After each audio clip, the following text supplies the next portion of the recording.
Welcome to this episode of Out of the Best Books, the podcast where we deep dive into classic literature and have conversations about what we've learned and discovered along the way. We love all things books and reading, and we want to share our love of the classics with you. We hope to inspire you to read along with us and join in the conversation. I'm Amity. And I'm Laura. Let's get started. Right. Hey, so just as a quick recap, last time, and it's been a couple of weeks since we talked about Far from the Madding Crowd, so it'll be good to do a little recap. So the last time we talked about Bathsheba and Frank Troy and their blossoming relationship. She's kind of like in denial the whole time, and yet it's very obvious that she's totally falling for this loser of a dude. Everyone else can see it, but she can't. And even like Gabriel tries to give her a gentle warning. She won't listen to it. Yeah, he's the voice of reason that she's like, yeah, I want what I want. Yeah. And she's really like, I can tell you what to do, but don't you dare think about giving me your opinion.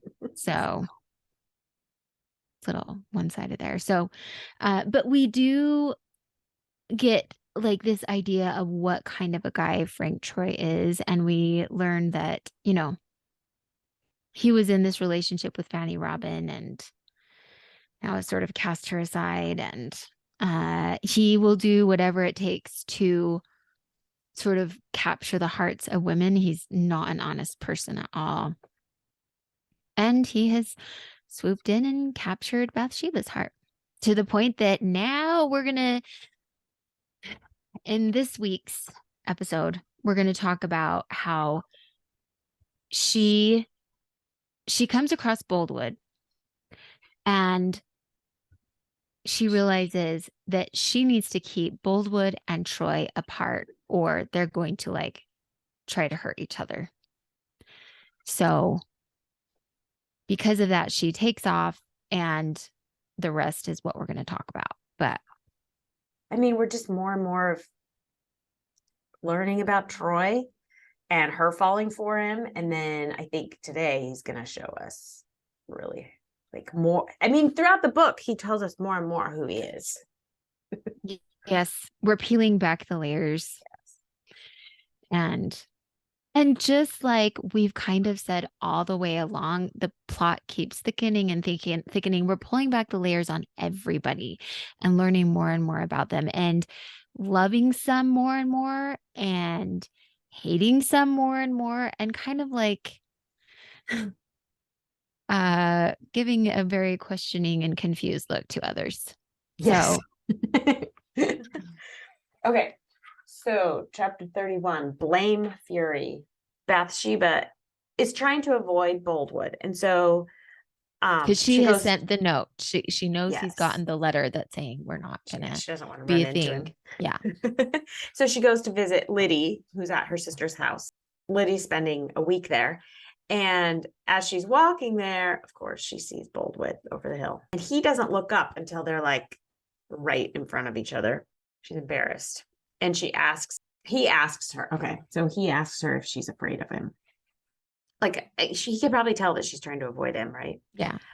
He says, I've accepted the fact that you do not want to marry me. So he's gotten the letter. He's accepted it. So Bathsheba says goodbye to him. But as she's leaving, he's like, are you sure this is really final? It's so funny. I know. He's like, it's fine. I understand. Are you sure? Yeah, it's fine. I've accepted it. And then he's like, but are you really sure you don't want to marry me? So he asks for her to pity him. And she says, I can't pity you because you never had me. Yeah. This is not, you didn't lose anything. I never promised you anything. And then he reminds her that she started all of this. And I just thought that is hilarious. Like, remember, this is your fault. Like, yeah, your actions is what made me want to love you, you know? And then she admits, like, yeah, I know it was a childish game that I was playing. And so he then admits to her how how her trick had tortured him, that she's the only love he's ever had. Like, he's just trying every angle, right? To get Oh her my to. gosh. Yes. So at this point, he's just kind of annoying. And you do feel bad for him. But at the same time, you're like, come on, man. Like, just move on. And the whole tactic of trying to use guilt, that's where it loses me. Cause I'm like, and also the many times he's been like, well, it's okay if you don't really love me, because I just want you so bad. And it's like, oh, yuck. Because yeah, that's gonna work. So then she tries to blame it on her childhood. Is that Yeah. not funny? Like, she's like, Well, she's tried everything else, so may as well try that. I'm gonna try this. Yeah, he's trying everything and she's trying everything. Yeah. But she's like, it's because of my childhood. That's why I'm so cold and why I can't love you. And he says, no, you have the ability to love because I know that you love Troy. Which is funny And because there it is. why would he even want her if she's in love with Troy? Like, I just don't understand. Which it just gets funnier and funnier. I mean, that's hilarious. Mm. He says that Troy had stolen her from him while he was gone. And so now people are laughing at him because he's That's a joke. yeah, that's what he thinks. And he says that this is all woman's folly, but she says it's not nice to attack a woman like that because there's nobody here to fight my battles for me. Right. Well, yeah. Oh, go ahead. No, you go ahead.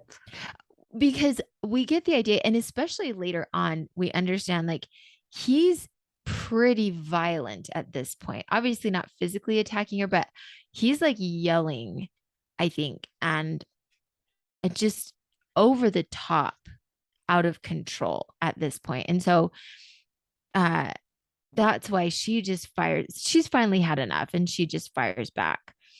And it's a little bit weak, but she's just like, it's unmanly to attack a woman. So, and like you said, I don't have anybody to fight my battles for me. She says, yet if 1,000 of you sneer and say things against me, I will not be put down. She's like, I'm not going to back down no matter what. So I kind of love that. Yeah, she doesn't care what other people are saying, like he cares. Then he dares her to deny that Troy had kissed her. Yeah. And it's like, that's not even your business. Yeah, and she can't deny it though. Yeah. Like, so Boldwood kind of yells a little bit more about Troy, and Bathsheba begs him to stop, not to yell about, not to curse him because she loves Troy. But Boldwood keeps going, and she says, I love him. Please stop yelling about him. And then he keeps doing it. And then he tells her to keep Troy away from him. I like that. Mm-hmm. So yeah, he says, keep Troy away from me. And then he leaves. And Bathsheba knows that Troy's about to come back to Weatherbury and is worried about what might happen between the two of them.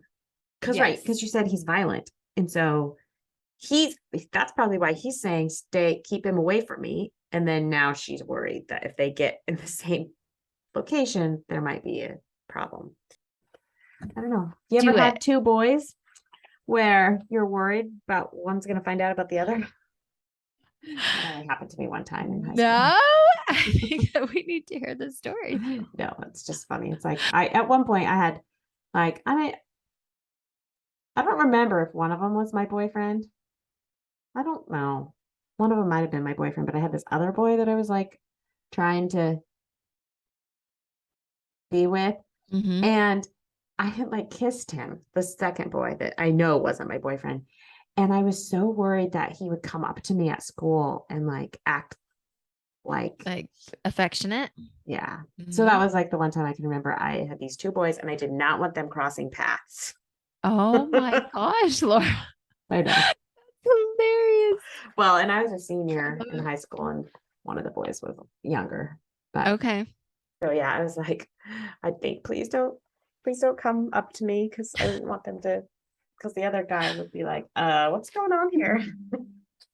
I only did that one time. Hey, that's awesome. I promise. Well, and so that's kind of where Bathsheba finds herself. And so this is sort of a good pausing point as she's going, oh my gosh, if Boldwood comes across Troy, he's going to kill him or like seriously maim him or something. And Yeah. so she's going, what do I do? What do I do?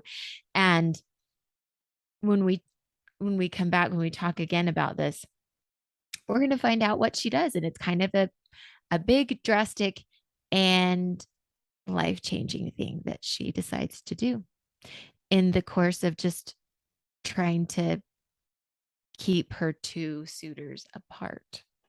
So, Which is a challenge. it is.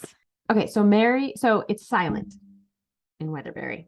It's at night. And Marianne is the only one at the farm. And she wakes up after 11 at night with like an uneasy feeling. She looks out the window and she sees a moving figure, like taking a horse and leading it out. She thinks it's a gypsy. So she runs to Coggin's house. And he calls Gabriel and they find that the horse is gone. And they hear trotting over the hill, over Weatherbury Hill. And so Gabriel goes after it, but Coggin says their horses are too loud. So they need to go get Boldwood's horses, which he must have a different kind of horse. I don't know. Well, he just says that their horses are not fast enough, except they have one that would be fast enough to catch up with the horse that's been stolen, but it's like too tiny to carry the two of them. So that's why they're Do you think it's because the good horse was stolen? That's exactly right. Like what's left. So they go to Boldwood's. Go ahead. Oh, the only thing I was going to say is that Marianne, she's like watching from the window. She can't tell who this person is, but she's like, it's either a thief slash gypsy or a woman, but it can't possibly be a woman because a woman would never be out there this late. And she does notice that the thief takes the horse and hooks it up to a vehicle of some sort. It's just a tiny little like carriage of just a gig. Yeah, she probably looks like it looks like a woman, but it couldn't be. Couldn't possibly be. No. And she's just awakened, so she's kind of probably groggy. Yeah, but maybe it is a woman. I like this, even though Gabriel, he resents Boldwood because they're in competition for Bathsheba. He also realizes that in order to fix this problem, he's going to have to cooperate with him. So he goes to Boldwood's house and he comes back with two horses and he and Coggin ride to the hill, but there's nobody there. Whoever took the horse is gone. And so they decided to track the horse and they see us. So what they see in the tracks looks like the horse is getting lame. So it's like first a gallop and then a trot or like and then canter, whatever that order is. Yeah. And then there's a point where there's only 3 Yes. hoof prints and there's one just tiny, like teeny little indentation. Like, so one of its feet is just like barely touching the ground because I think it's funny that the horse's name is Dainty. I know. Cute. Really cute. First names always crack me up. Yeah. So Coggin and Gabriel, they go to the toll gate and they see the horse and the driver approach. And so they say to the keeper to shine the light on the driver. Or well, first they say stop. I think they tell him to stop them because the driver has stolen this horse. And then the keeper's light shines on the driver and they see that it's Bathsheba. So it was a woman. Yeah. And she says that she's going to Bath and she needs to leave right now.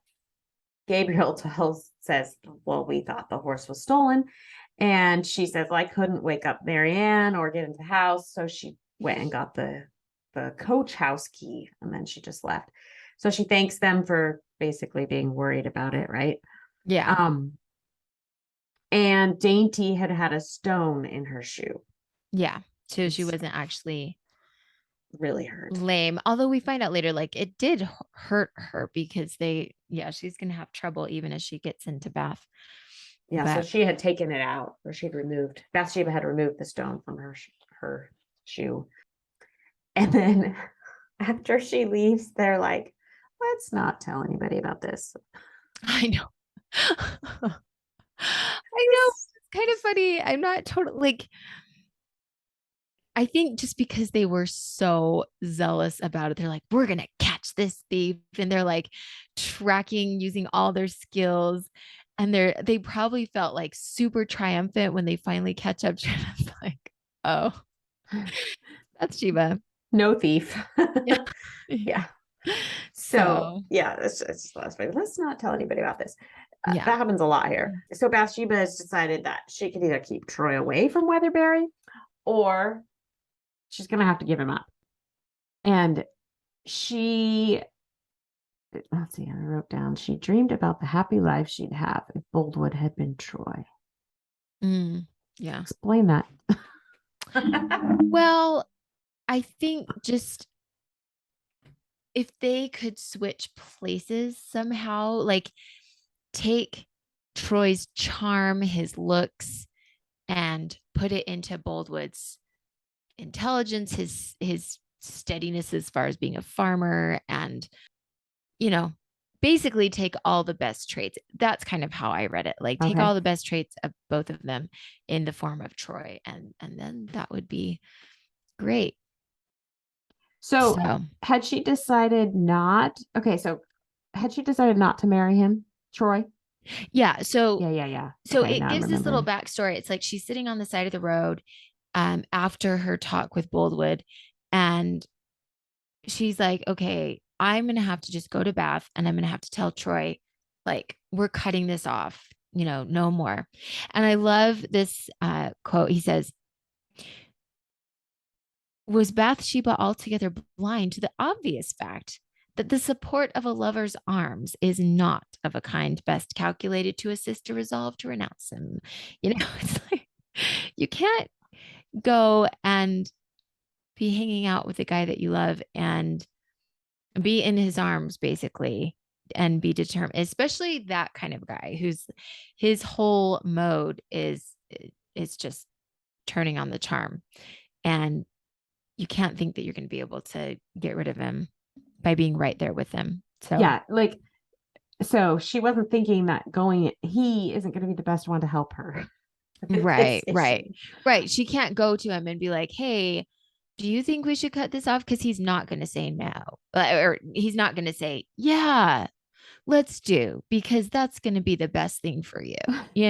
That's not what he's going to do. Yeah. And also that the reason she went and stole the horse in the night, well, her own horse, is because she wanted this to be a secret. But now everybody knows that that's where she's going. So they must all know that she's going to visit Troy. Yeah. Well, because she was on her way to visit Liddy, right? And she's kind of like sticking to that. She's like, hey, I could go to Bath, but then come back with Liddy, and then it'll appear like, everything's fine. She has a whole plan. Yes. Okay. So chapter 33 the title is In the Sun, a Harbinger. So Bathsheba's been gone for a week, and then Marianne gets a letter saying that she's actually going to stay another week.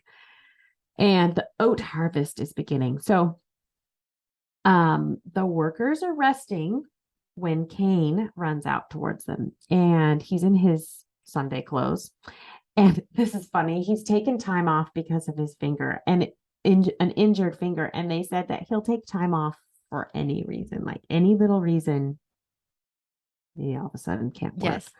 Well, and I love how it dives into some of these other guys, like Joseph Poorgrass talks about how he has a way of resting a while from his labor on such hot days for reasons preternaturally small. And he's like, well, it was a bad leg that allowed me to read Pilgrim's Progress. Yeah. And he's like, my father put his arm out of joint to have time to go courting. They'll find any excuse to but at the same time, it is testament to the fact they are very hard workers and they don't have time for normal pursuits. Right. Unless they do sometimes feign an injury. Yeah. Sometimes they actually do have an injury. So anyway, it's really funny. It was funny. And this scene cracks me up. This is hilarious. So it is really funny. Yes. Cain is running in and he has bread and ham in his hands, but he's choking on his food. He tells him that he'd been in Bath for his finger and he had seen Bathsheba with a soldier, arm in arm, like two people who were courting. And he's coughing because a gnat had flown into his throat. And he just can't stop coughing as he's trying to get this important story out. And the funny thing, the humor in this, I think, is he's coughing, can't get the story out. And everybody else around them is like veering off of the story. Oh my gosh, so much. And poor Gabriel is sitting Gabriel's there. like, tell me, like, that's what I want to know. I don't care about whatever. He's, Anyway, so a gnat flew into his throat, so he's still coughing. And that's just like the first delay in getting this story out. So Coggin gives him some cider, so he could keep talking, and then they keep getting off topic. They're talking about Cain's family being excitable, about his grandfather being clever, and then Gabriel interrupts and is like, can you continue the story? We get back on topic. So Cain says, I think that the soldier was Troy. He saw them sitting on a park bench, and he saw Bathsheba crying. When they left, he must have watched them leave the park bench. He said that she looked happy, white and happy. Yeah. And Gabriel's like, well, what else did you see? So he veers off topic again and tells them about city life. All the sights. Yes. Yeah. So funny. And the other guys are interested in what he has to say. They're fascinated by what he's saying. But then he talks about Bathsheba's dress and hair. And then after telling him about the city, he says, well, I didn't see Bathsheba again. That was it. So basically, the story that Gabriel was worried about had ended long before. There was no more and so information. Gabriel's like, oh my gosh. Yeah, he's irritated. And he asks Cain to swear that it was Miss Everdeen. Like, you swear it was her. And he doesn't, this is funny, but he doesn't want to swear that it is damn true. Then Poorgrass gets on him for his language that he's using. So Cain starts crying. I mean, probably because Poorgrass got on him. Yeah. Like, this is funny. This is like hysterical. I've told you before, I can see this like in a play. Oh my gosh. It would be such a funny play. Yeah, even if it was just, but yeah, if you even just took the parts with like Joseph Poorgrass and Jan Coggin and the Maltster and Caney Ball, and if you just took those parts and had them as little vignettes, they'd be hilarious. They are hilarious. So funny. So Gabriel's just irritated. He's like, oh my gosh, I can't believe I didn't get it. But there's nothing left to the story. So he just goes back to work. Yeah. And when Coggin and him are alone later, he says to him, well, who does it matter who she's with if it can't be you? Yeah. And Coggin's kind of being his friend and trying to knows how he feels for Bathsheba, and he's trying to comfort him.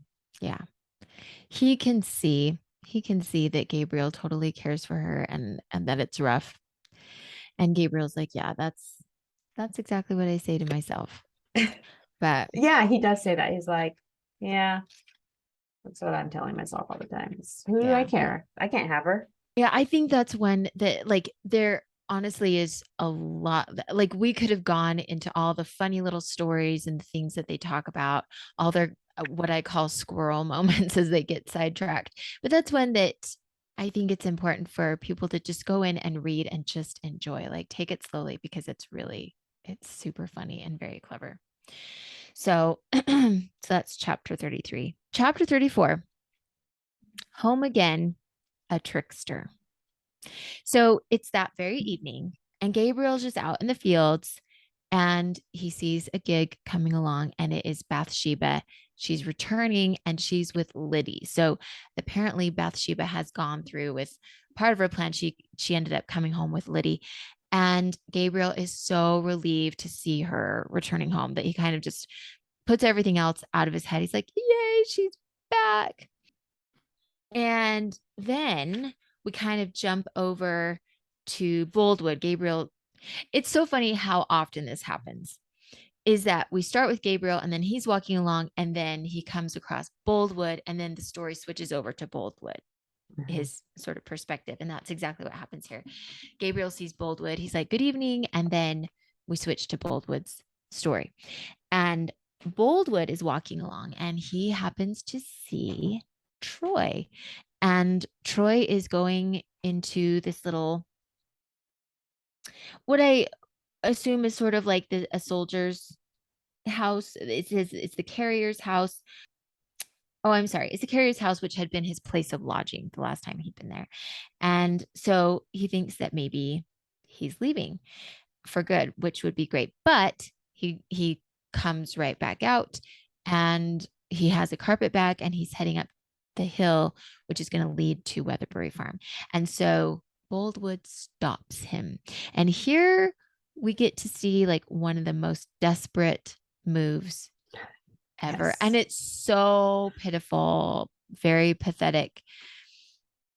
And it just makes me sad. But anyways, so basically, it's really funny because Boldwood stops Troy, and they're talking for just a second. And Troy, he's a soldier, but Boldwood is this very mature, seasoned, experienced guy. And he's also very intense and very passionate. And so Troy says that it seemed worthwhile to be civil to Boldwood. It's like he's kind of a grenade that all you have to do is pull the pin and he's going to explode, right? Okay.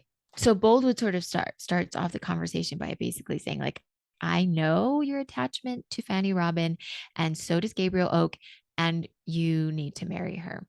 And Troy, it says he has the voice of a trickster now. It's like before he's just kind of like, whatever. And then Boldwood says that. And so he kind of like slips into this sort of sly attitude to be like, okay, where's this going? You know? And so That's from when he this, says he's too poor. yeah, he's like, well, I would because I prefer her. In fact, several times over, he says that Fanny is the better woman. He prefers her. But he can't marry her because he's too poor. And so Boldwood is like, well, here's what I'm going to do. I'm going to give you some money now.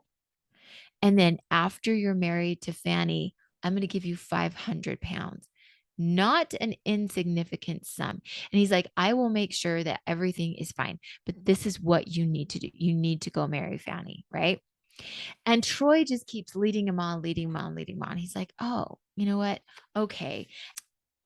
And he even says, he's like, I love Fanny best now, but Miss Everdeen has inflamed me and displaced Fanny for a time. It's Did we over know now. this? What's that? Did we know this? That he loved, or is this like new information that he liked Fanny better? This is kind of new information. I mean, of course, we knew that there was a relationship with Fanny, but he had treated her like crap anyway. So, yeah, like he didn't seem like he liked her. no, So that's no. why I was like, So he's just okay. a complete, yeah. Yeah, but I prefer her anyways. I was like, okay. Yeah. That's not what I thought, but okay. Yeah. I know. Yeah. And so Boldwood's like, here, I'm going to give you 50 sovereigns now and to kind of, seal the deal. And then as soon as you marry Fanny, you can do that. Well, it just so happens that right then Bathsheba is coming up the hill because she had evidently been waiting for Troy at her house. And so she comes up to him and is like, hey, like, where are you? And, or what are you doing? I've been waiting for you for a long time. And it comes about that like Boldwood is very sure that Troy and Bathsheba are living in sin, that they're having premarital relations because she basically is like, hurry, come to my house. Nobody's there right now. So you won't, nobody will know that you're in my bower. And Boldwood is like, oh my gosh, he's very determined that nothing good is happening. Now he's And hiding, right? yeah. So she Listening doesn't to see them. him. Which I think Troy did on purpose. Oh, absolutely. Yeah. He like it said, he entered into the voice of a trickster and from there, like he's super clever. That this is Very all clever. a trick. Like a fox. Yes. Anyway, so Boldwood is so angry that he actually starts to choke Troy. And Troy is like, you can't hurt me. If you hurt me, you're going to injure the woman that you love. And Boldwood says, I might kill you, Troy says, and ruin her. No, that would save her. oh, how can she be saved now unless I marry her? So he's still leading Boldwood along in this trick and being like, well, if you hurt me, then she's a ruined woman, right? Because if we've been having premarital relations, then she's gonna, like, her reputation is gone. So the only way for her to be saved is for me to marry her. And so there's so much to this chapter. So sorry, we're gonna kind of hasten it along a little bit. So Boldwood follows Troy back to the house, and Troy goes in. He tells him basically that he's gonna go in and, like, talk to Bathsheba. They go back to the house. Troy comes out and he hands Boldwood a piece of paper. Boldwood reads the paper and sees that it is a marriage announcement published in a newspaper in Bath, I believe. And it's the marriage announcement of Bathsheba and Troy. So this whole time, Troy and Bathsheba have been married. They've been married for probably at least a week. And Troy was just leading Boldwood along just to try to make a fool out of him.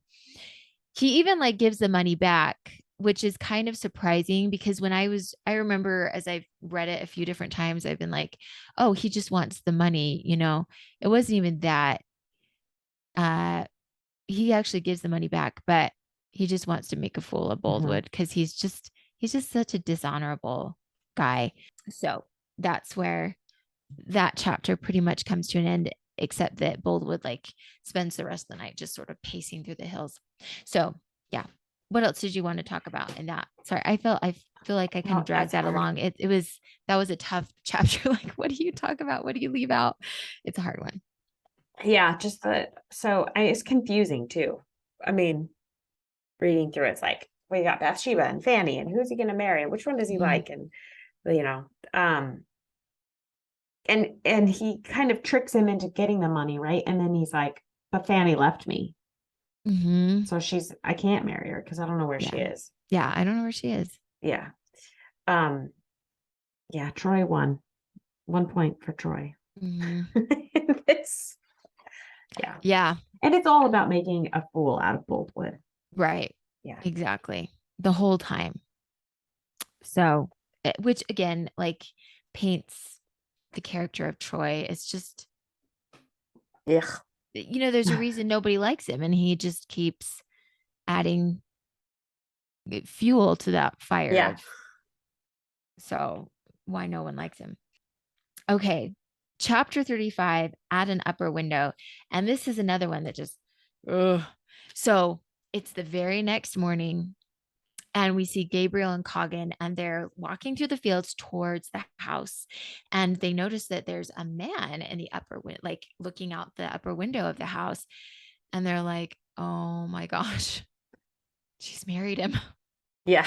And of course, poor Gabriel, like, it's so sad because Coggan says he glances around upon Gabriel.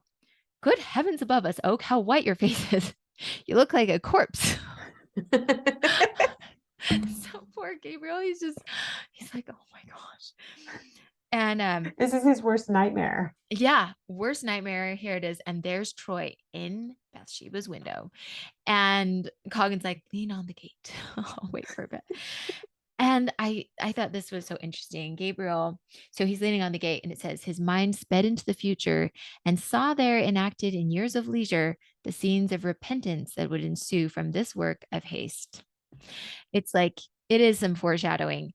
He can see that no good is going to come from this, and there's going to be a lot of negative consequences that come from this very hasty union. Yeah. And he's surprised that it happened so fast. He is. And so secretly, like, that he's surprised they were able to pull it off. Yeah. And he keeps asking himself why. He's like, this is not Bathsheba. This is not how she does things. This is completely against her character. So what happened? And in fact, I think he says that he's sure that somehow she's been entrapped. I love it though, that Troy sees them and he's like, hi. So annoying. Rubbing salt in the wound. Yes. Yeah. It's like, morning. And Coggan, it's like, he, like, looks to Gabriel. He's like, just say good morning. You don't have to mean it. but like basically be the bigger person. Don't let him see your anger. And so he does, Gabriel, of course, because he's mature. So he's like, good morning. And immediately Troy like starts disparaging the house. Like he's been there for a few hours and immediately is like, oh, this place is kind of, you know, just awful. And he's like, I'm going to fix it up. I'm going to change it entirely. And he said creation and preservation don't do well together, and a million of antiquarians can't invent a style. So basically, like, it is an old house. We've talked before about how it's an old house, and people who built things to last, basically, is what he's saying, didn't build them with beauty in mind. Function over form, right? And at least that's in his eyes. He thinks that it's maybe functional, but it's ugly. And so he wants to change it, which again, like that, strike against him from all these people who live in the country and things are all about function, especially Gabriel. He's all about practicality. And then he kind of says something that to sort of plant the seeds against Boldwood. He's like, by the way, he's like, I hate this house. By the way, does insanity run in Boldwood's family? Do you know? And Coggin and Gabriel are like, and I think John Coggin is like, well, he had a grandfather who was kind of a weird guy or an uncle or something. But I don't think so. And then Troy's like, here's a half crown. Go drink to my health, celebrate me. Yeah, Ew. he's so gross. Ew. And Coggin is just like, Gabriel is just kind of seething, like he leaves the coin on the ground. He's like, I am not going to drink to that guy's health. And Coggin is just kind of like soothing him. He's like, you can say friend outwardly, though you say trouble house within. Like, you can hate him inside. Just try to be civil on the outside. That's a fun thing to try to do, by the way. Yeah, it's actually horrible. You have this little war, this constant battle going on. Yeah. And then they actually see Boldwood. He's riding on his horse. He's like visibly changed. And Gabriel actually kind of puts aside his own grief for a minute as he considers Boldwood and his depression and his extreme gloom, and he's worried about him. Well, because Gabriel is way more capable of like controlling himself. Yes. And Boldwood is so, and he's had to over violent. and over and over. Yes. Yeah. Boldwood's kind of like had things go his way. He's never been even interested in a relationship before. And so this is a new thing for him. But as far as like farming and wealth and things like that, by all appearances, things have gone his way for a long time. And Gabriel has had to deal with one disappointment after another. And so that has helped him to grow a lot of resilience and maturity. The other thing I noticed is that Coggin is trying to, okay, so Boldwood is reacting with his emotion, right? Like freaking out about this. And Yes. Coggin is trying to help Gabriel realize that he needs to be strategic. Like he can't react, like you might feel this way, but we need to react calmly and maybe we can do something about this rather than freaking out. Yeah. And basically, everything's going to work out. I mean, I don't know if Coggin really thinks that everything's going to work out, but he's like, look, this guy is going to be here. So we have to figure out how to. Well, yeah, being strategic as in like maybe even just saving your job. Right. Exactly. Yeah. So, okay. The next several chapters are pretty amazing and intense. And I love them. So chapter 36, we jump forward a little bit. I'm not totally sure how much, but we find ourselves in late August. And the beginning of chapter 36, I'm sorry, I should tell you the name of the chapter. It's Wealth in Jeopardy and the Rebel. Okay. There's a lot under both of those.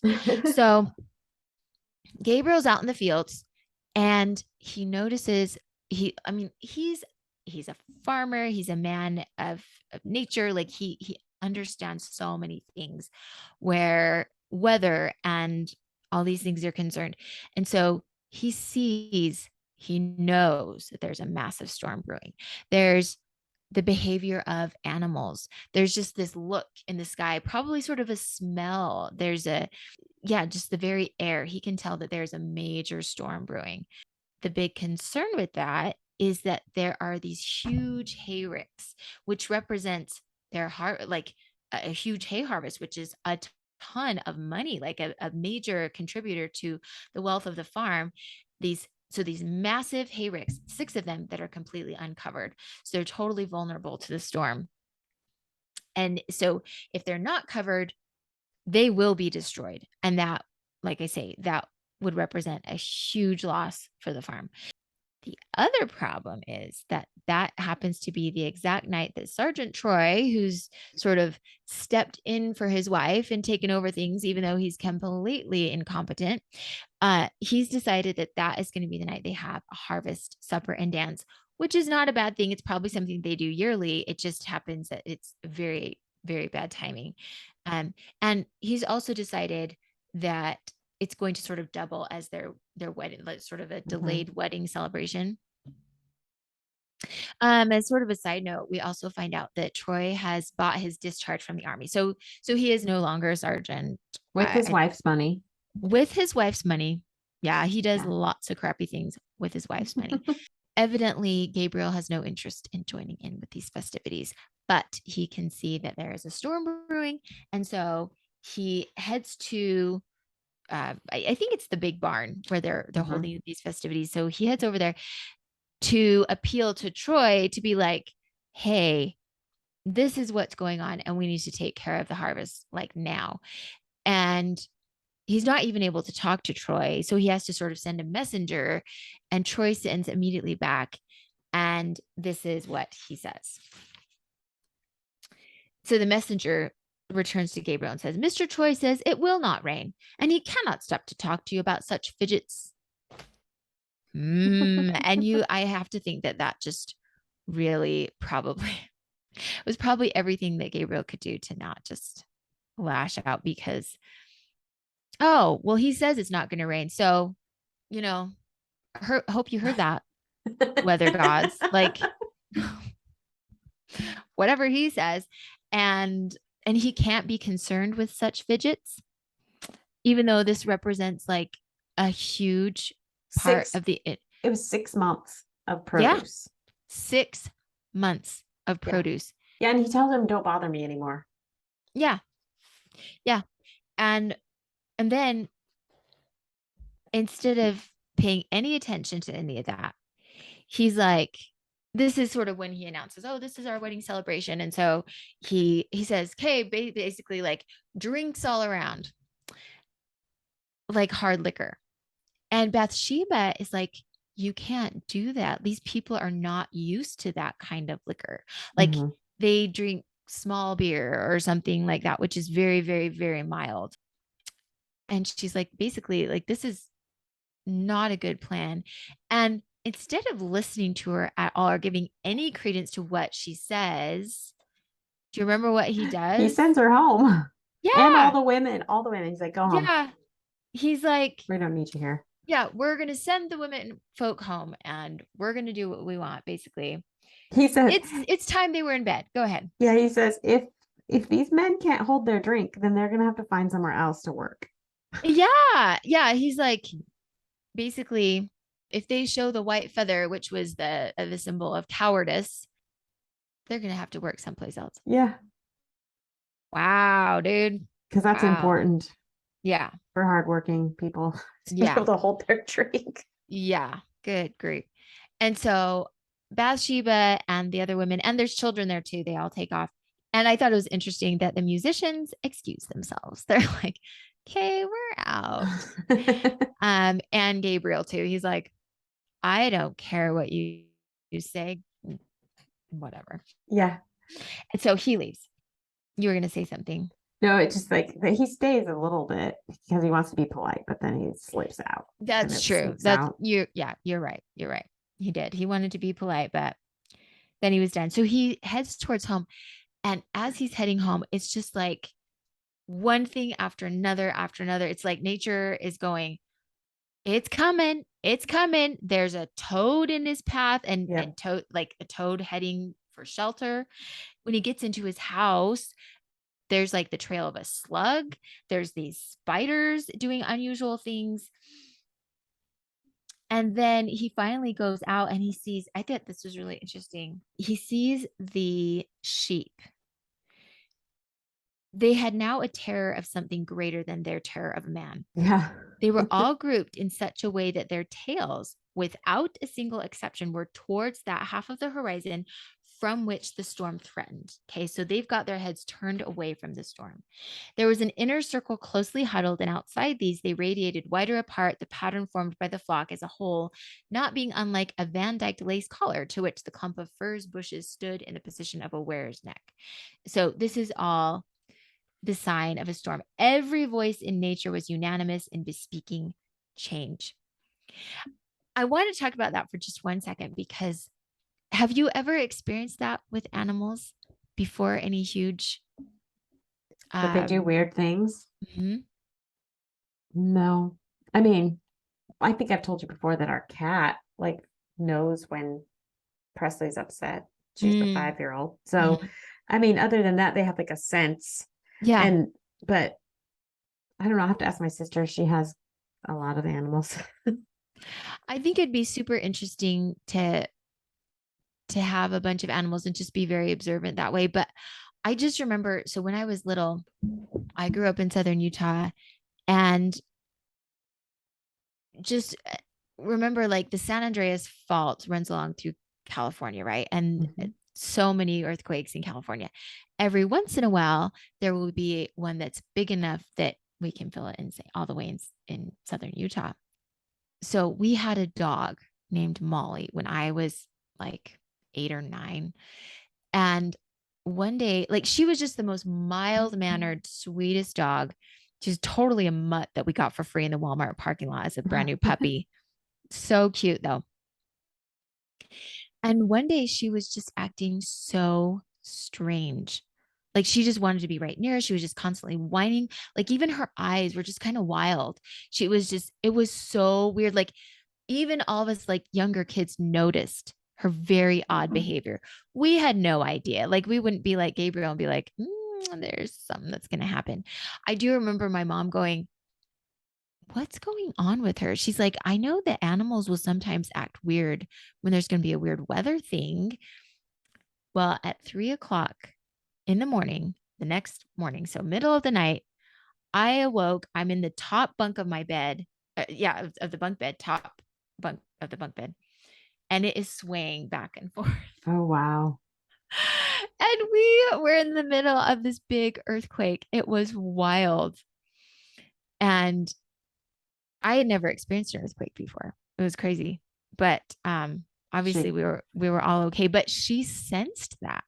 yeah. She knew it was coming. She could maybe feel the rumblings in the underground. I don't know. She could totally sense it. So So we have a mutual friend who lost a baby, like had a stillborn. And I remember her telling me that her dog, well, she didn't realize it until she went into labor and went to the mm, doctor that mhm. the baby had passed away. But looking back, she was like, my dog wouldn't have anything to do with me for like That's two really days interesting. before it happened. And like the dog knew. That's really Isn't that interesting. weird?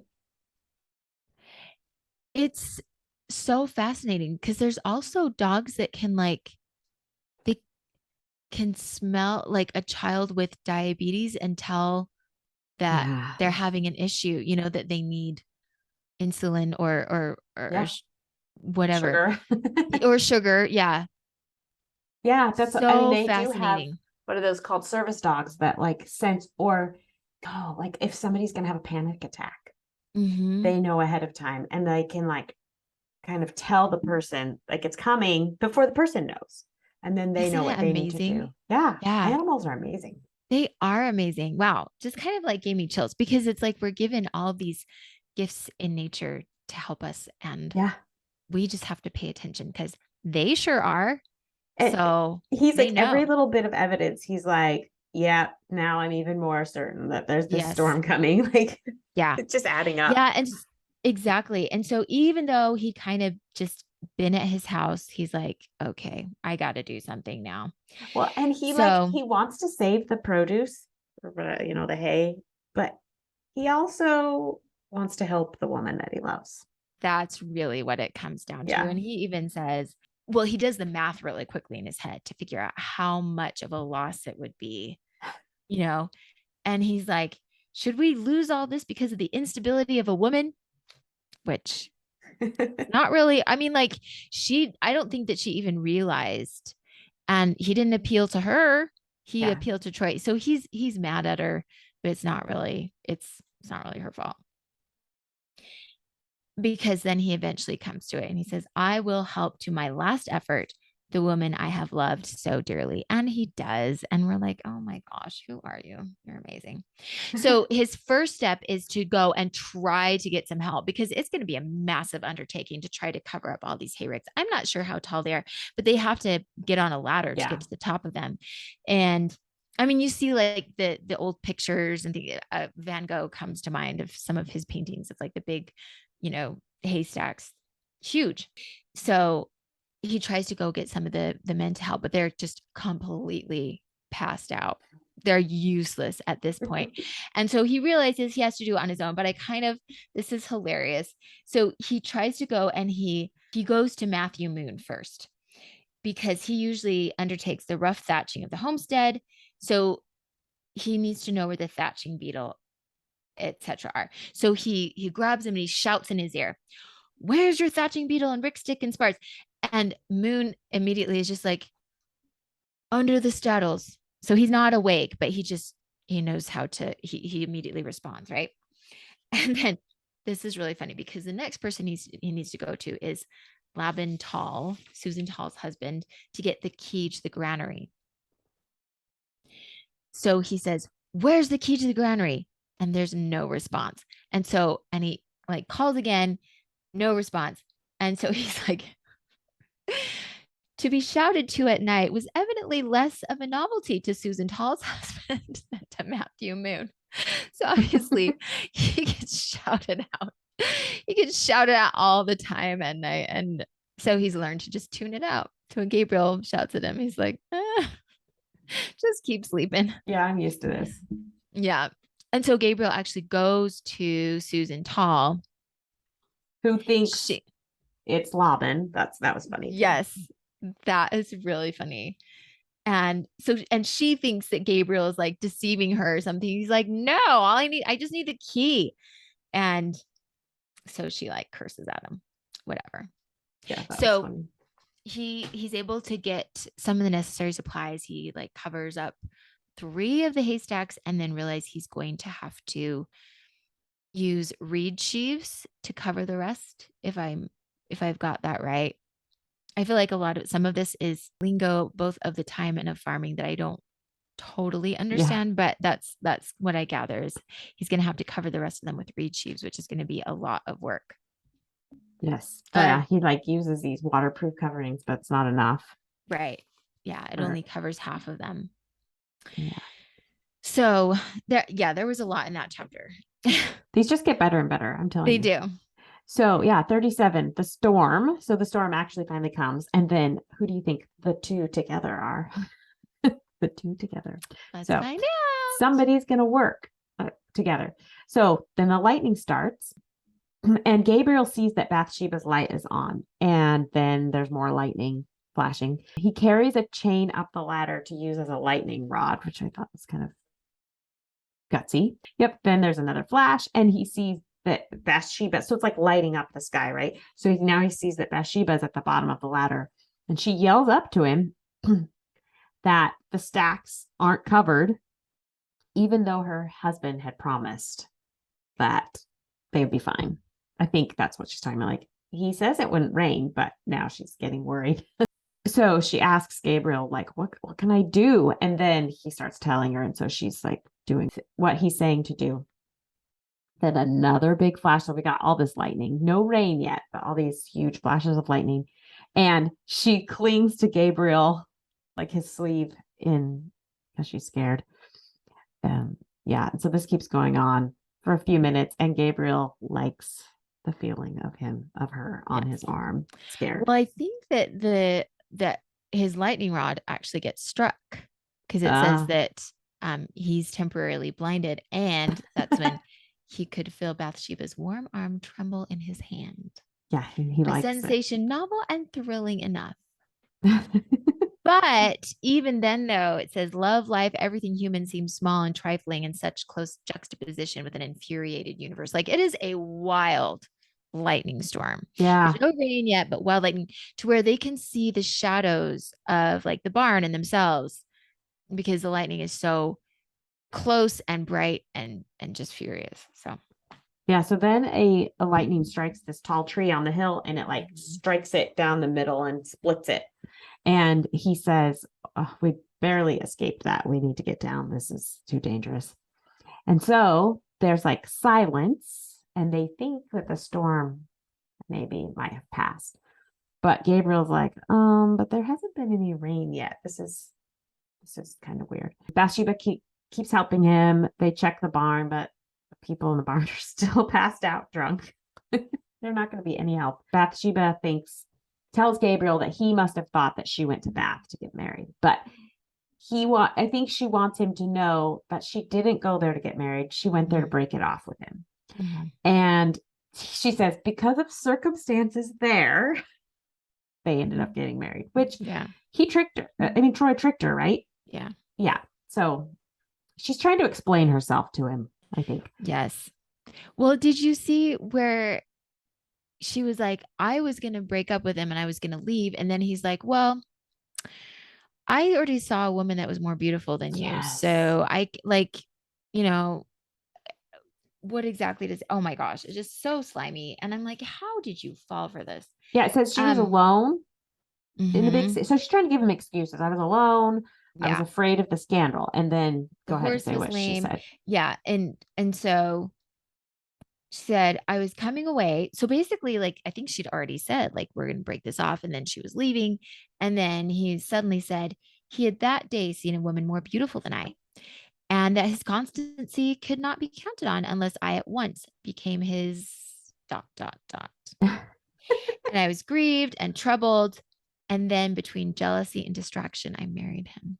So kind of comes back to her vanity. We've kind of come full circle, haven't we?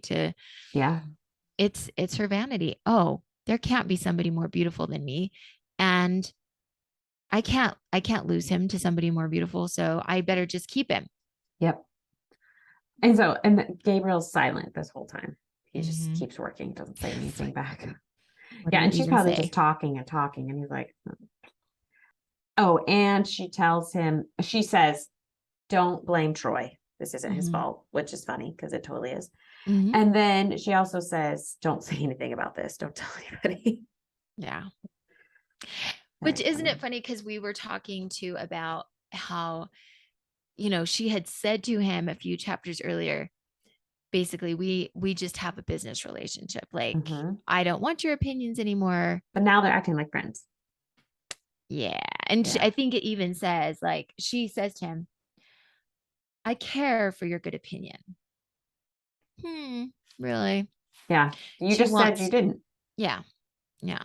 She wants to confide in him. She wants a confidant. So yeah. So he tells her, go to sleep, go in, I'll finish this work. And then he talks about how contradictory as a woman she can be. It's funny because he's like this progressive thinker, but then he'll like slip back into these comments that are like, but you're a woman. So, and like, he's probably annoyed with the story she just told him. Oh, yeah. I think that's what it comes down to is like, oh my gosh. Yeah. So then he hears the vein shift and he's like, uh-oh, here comes the rain. It's coming. Which is it's very foreboding. Yes. Both the weather, because this change in the wind was a signal for a disastrous rain. Just like this marriage Yeah. is sort of that change in the wind, and it's a signal for something to come. So Yeah, as I'm reading, I'm like, I'm keep thinking like, how is she gonna end up with him? She married Troy. Like, we're stopped. But it's gonna get better, right? Okay. yes. So the next chapter, 38, is rain. One solitary meets another. So it's 5 a.m. and the wind keeps shifting, and a raindrop falls on Gabriel's face, and the wind is blowing around him, and then it just begins to rain more and more heavily. And he is remembering the fire from 8 months ago in the exact same place. And what he had done there is basically the same thing, but now we're dealing with rain.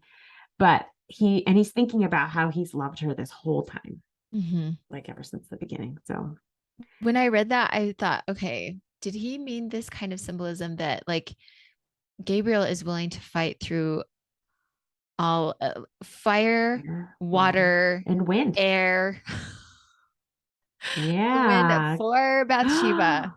Good job. See why do you see why you're doing this with me? No. That's brilliant. I love it. Yeah, fire, wind, water, like he's done it all and he's fighting for her. So he hears the voices in the barn and the people are starting to leave, but they're embarrassed as they're leaving. They're probably straggling out of there, half drunk, So, and from his observation, they don't even turn and notice the ricks.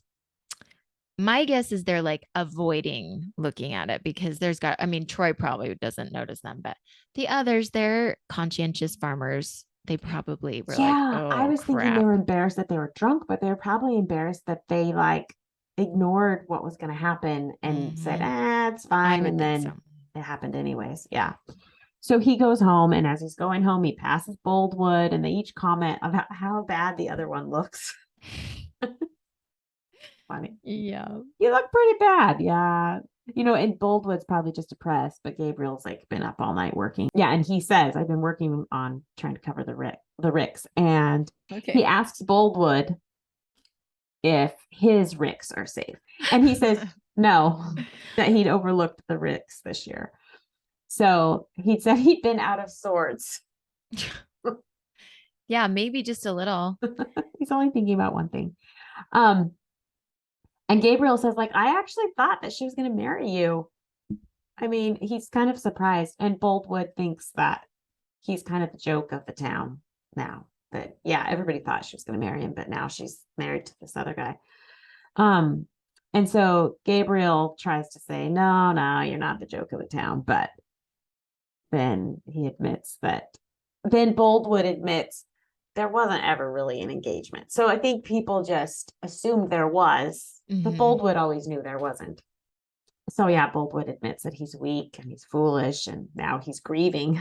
And sometimes he thinks it'd be better to die than to live. So, and then he says, and if you think back to the beginning, how he acted like she was nothing to him. But he says, no woman has ever had this much power over me. And so that's kind of how he was in the beginning. Like, he didn't look at her. He didn't pay any attention to her until she did her little childish game with the Valentine. Again, Boldwood says to Gabriel, don't tell anybody what we just talked about. I know. Poor Gabriel. He just keeping lots of secrets. Yeah, I see a pattern here. Every conversation he has, let's not tell anybody about this.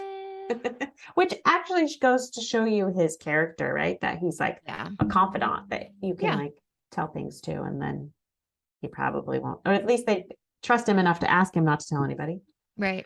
Because as far as we know, he never does reveal. And like, why would he? That would be completely against his character.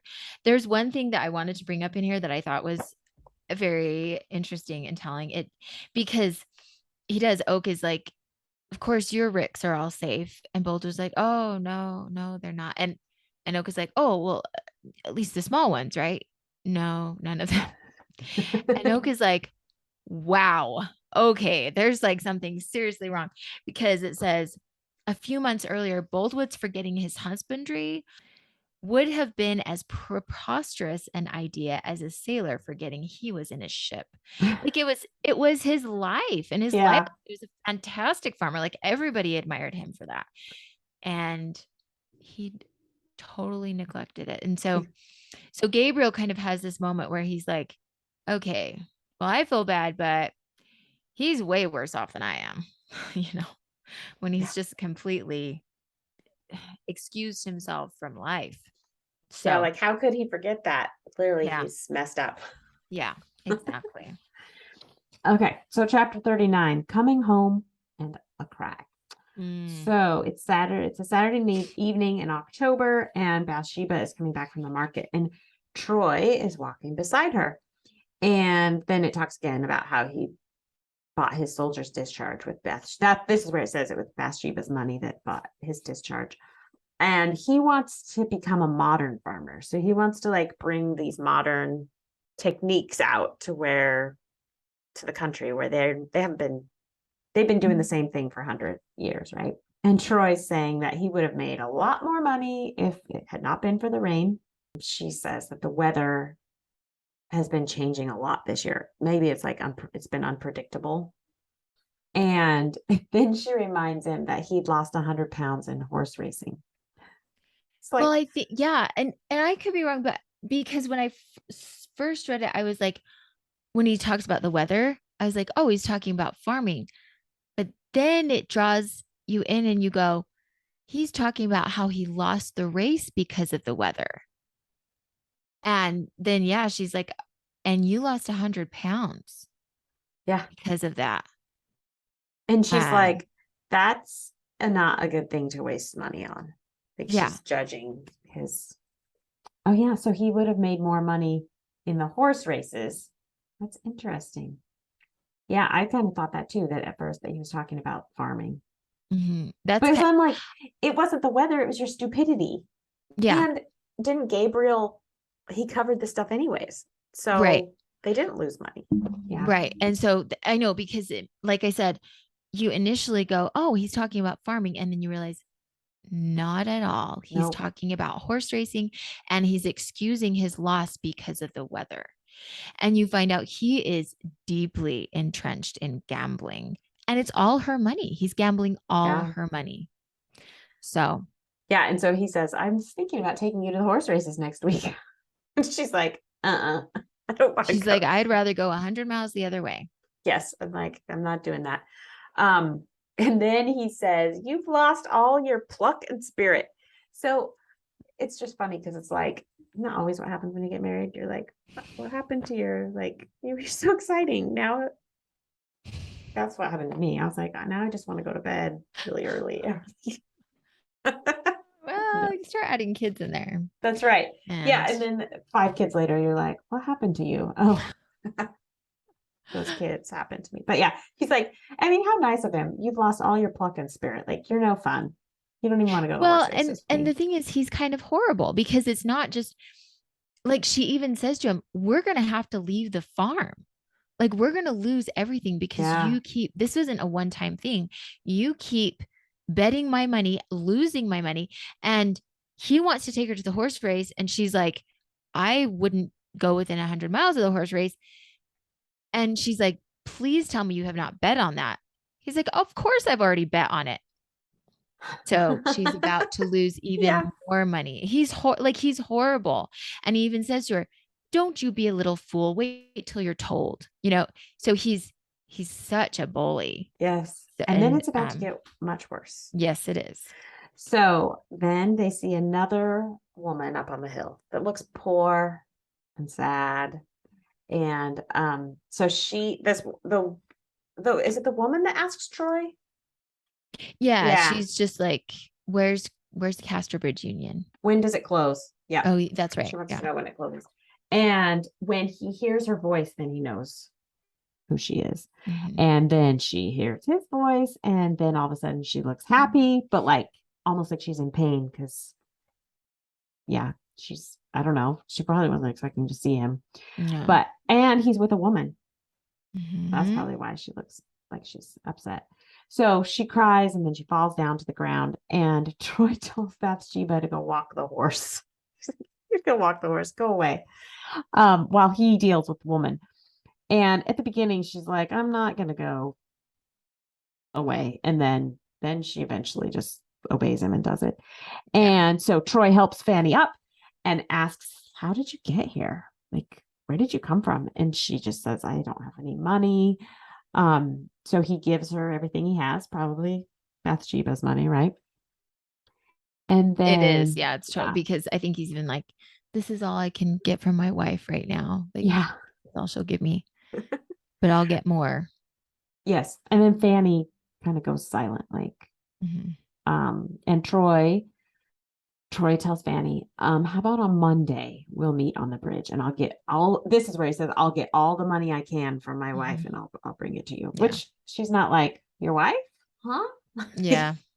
It Just does kind of, make you wonder if she's kind of heard, maybe, but yeah. bless her Or heart. she's totally out She's, of it. yeah. And so then Troy goes back to Bathsheba and she asks him, did you know who that was? And he says that he did. And then but he says, but only I just recognized her basically. Right. Like Yeah. I didn't know any. And Bathsheba does not believe him. Mm-mm. So Fanny is back. Yeah. Well, and she's like, what's her name? He says, how should I know her name? I think you do. Think if you will and be beep. There's literally a blank in there. Yeah, he's showing his true colors. Yeah. So, And she's back, the woman he prefers. mm-hmm. Yep. And so that leads us into chapter 40, which you just can't help but feel so sad for Fanny Robin. Yeah. So this one is called On Casterbridge Highway, and it's oh my gosh, it's so sad. So she's trying to make it to Casterbridge Union, which is evidently a poorhouse, as what I would imagine. Mm-hmm. What I wrote down is that she's such a pitiable creature. She's in such a horrid plight. Like she's all by herself. Others might be like, well, why don't you just go back to Weatherbury Farm? Like that's where she started out. It's easy Mm-hmm. to forget. Like that's where she was. She had a job. There were people who loved her, took care of her. Boldwood sent her to school. It's like, why don't you just go back? It becomes evident a few chapters later on why she feels like she can't. And this is the times they live in. It's very difficult. She's obviously very unhealthy, very weak, very tired, very exhausted, and it's several miles to Casterbridge Union. And so she's just trying to get there step after painful step.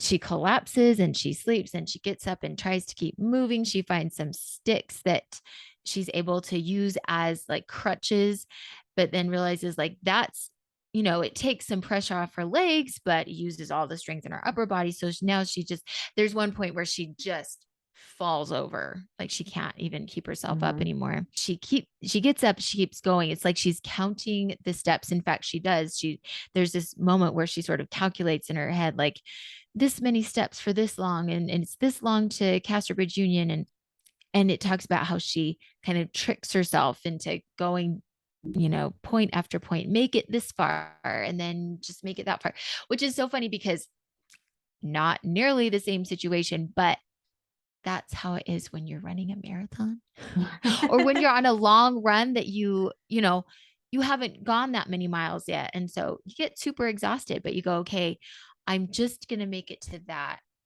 light pole and then I can stop. But then you get to the light pole and you keep going. You go, Mm-hmm. okay, now I'm just going to make it to that mailbox. It's a trick that you play in your brain. And that's what she was doing to herself. But she was literally about to collapse. Well, yes, she collapses several times. But she's obviously just so unhealthy. And I thought this was really interesting. It says this woman was not given to soliloquy. So she wouldn't usually talk to herself. But extremity of feeling lessens the individuality of the weak as it increases that of the strong. She said again in the same tone, I'll believe that the end lies 5 posts forward and no further, and so get strength to pass them. So she kind of has this ongoing self-talk to keep Mhm. herself going. And that's what he's talking about. She doesn't usually talk to herself, but in this situation, she's just motivating herself to keep going. This was a practical application of the principle that a half feigned and fictitious faith is better than no faith at all. It's sort of that fake it till you make it type Mhm. of principle, I think. Finally, there's about half mile left in her journey, and she's come miles. Like it's wild. And she just collapses. And I don't think she would have been able to go any further along. But and also it's the middle of the night. It's so dark. She can't see anything. But all of a sudden she reaches out and there's something furry. And it's this dog who has come her way. And it's apparently large enough and strong enough that it touches your heart so much. It's this sweet, tender mercy that has come her way. And the dog sort of like immediately befriends her, takes off towards Casterbridge, and then stops and realizes that she's not following. So he comes back.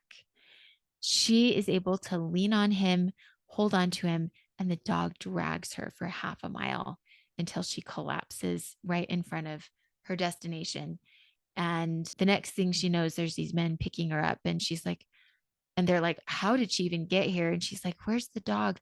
They had chased the dog off with rocks, which makes you feel bad. But anyway, she's made it to where she's going. It's a very dramatic chapter, all about Fanny's journey getting to Casterbridge Union. So Yeah. there it So like a is. man comes out and drags her in, right? Mm-hmm. Yeah. Okay. I think that brings us to the end of chapter 40. That's like more, I mean, we're 2/3 of the way through the book now, right? We are. We only have, well, we have 2 episodes left to talk about Yes. Far from the Madding Crowd. And it just gets So better and better. it it really does. Well, it kind of gets worse and worse. The writing, the story, everything gets better and better. You kind of have this horrible sinking feeling, and you're just like, oh, what is even going on? And so that part gets worse and worse. Yes. But it's going to be fine. So hang with us because it's going to be a great ride. So Yeah. I know. lots As we're still reading, I'm happen. like, is there, I hope all the other books are this good. I mean, I know they will be, but I like, think they I will. really love this book. I just think it's been fun Yes, to read. such fine literature, I think. All right. I'm dying to know what you've been reading because we haven't talked for a couple weeks. I am so excited because I've been reading quite a bit and I found a book like we talked about wanting to like read physical books more, whether it's on a Kindle or just holding the actual book. And the hard thing for me is like I have to actually like be so grabbed by the book that I'm like, that's all I want to do. I just want to curl up in my bed and read it before I go to sleep. And instead of like being like, okay, I do want to read, but I also want to just like turn off my brain and like stare at a screen, which is stupid and horrible, but Also very tempting. also very tempting. So I, it was actually Tate who was like, Mom, have you heard of this book called The Nightingale by Kristen Hanna? And first of all, I love Kristen Hanna. I've only read like one of her books. But I was like, I'm very familiar with that author. And so I went and found it at the library. And like I told you, our library is like small that like you can get these popular books pretty easy. So it's totally there. So I went and got it. And I don't know if he even ended up reading it. I think he got really busy with all of his schoolwork, but I picked it up and started reading it. And so I'm almost done with it. I love it so much. Of course, it's like right up my alley. It's World War II. It's danger and it's bravery and it's there's obviously like horrific things that happen, but it's like people pulling through and putting their heads down and doing what they think is initially impossible, but they do it because it needs to be done. And so it's amazing. I love it. So I it's been love yeah. I love her writing. It's easy to read, easy to follow, entertaining. Yeah. I think The Nightingale is probably my favorite book of hers, for sure. Yeah, like I did read The Four Winds. Is that Mhm. yeah. And I thought that one was really, really good. I picked up some of her others that they had at the library and just like read the back of them, and I was like, this doesn't this doesn't seem like the same level to me. And maybe that's an ignorant prejudgment, but yeah, I kind of think she's one that really her writing has gotten a lot better over the years. And the Nightingale. Oh, So so good. yeah. So Um, yeah, that's awesome. I love Kristen Hanna. And so the Four Winds was her last one. I don't think she hasn't come out with a new one yet. I But don't think so. yeah, I think that was the last one that and I read of hers. Okay. So I listened to a book today that surprised the heck out of me. Okay. So like a month ago, I looked to see what our next book club book was, and I was like, oh, I mean, I didn't remember hearing anything about it or like what they'd said about it, but I was like, it didn't look like something I'd be interested in. Mm. And I listened to it today while I was driving to Medford. So I was in the car for like 6 hours. Oh my gosh, it surprised the heck out of me. It was so good. When I finished it, I was like, who would love this book? And the first person I thought of is our bishop's wife. So I texted her, if that gives you any clues what it's Really? about. I texted her and I was like, I just read this book and I was trying to think of somebody who would like it. And, you know, I don't know if you read, but here. So then I thought, oh, Amity, I'm going to text Amity. And then I was like, I'm going to save it from the cameras. So here we go. It's called Running for My Life by Lopez Lamung. He's an Olympic runner from Sudan. And he was kidnapped as a 6-year-old boy, like by the rebel army, and put in a prison camp. And like basically he wasn't strong enough to be trained to be a soldier. Okay. And so he kind of like he lived, which everybody around, all the boys around him were like dying of malaria and like starvation and being beaten to death and stuff.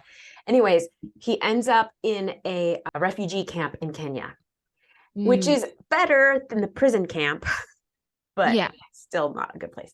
But basically, he loves soccer.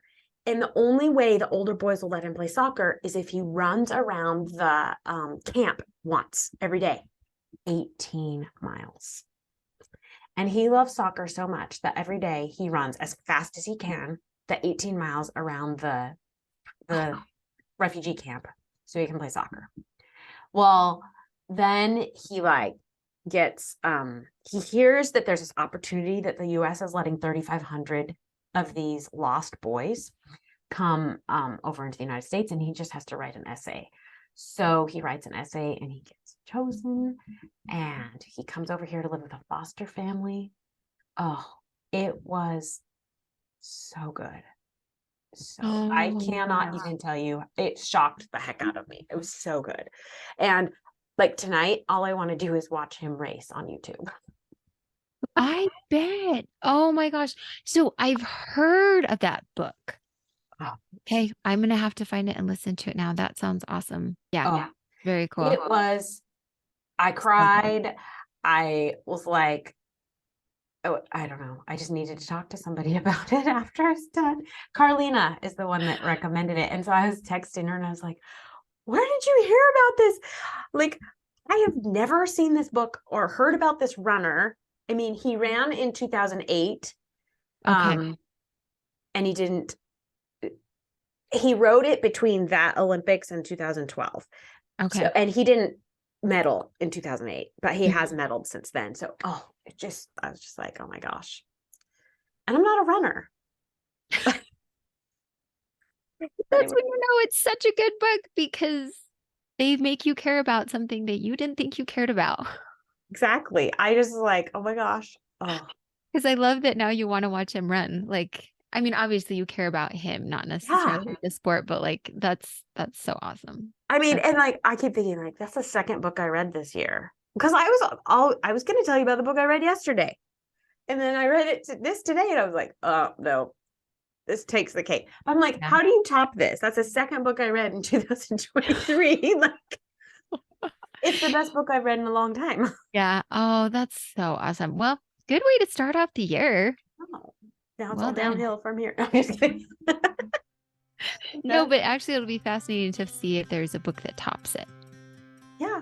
Sounds like it'd be really hard, but I get excited about books, but usually not this excited. We're so happy you joined us for this episode. We hope you will join us next week as we discuss chapters 41 through 50 of Far from the Madding Crowd. If you have suggestions for books we should read and discuss, please email us at thebestbookspodcast@gmail.com. We would love it if you would leave a review wherever you listen to podcasts and share our podcast with your friends. We want to inspire and encourage as many people as we can to read out of the best books. as Thoreau says, read the best books first, or you may not have a chance to read them at all. See you next week.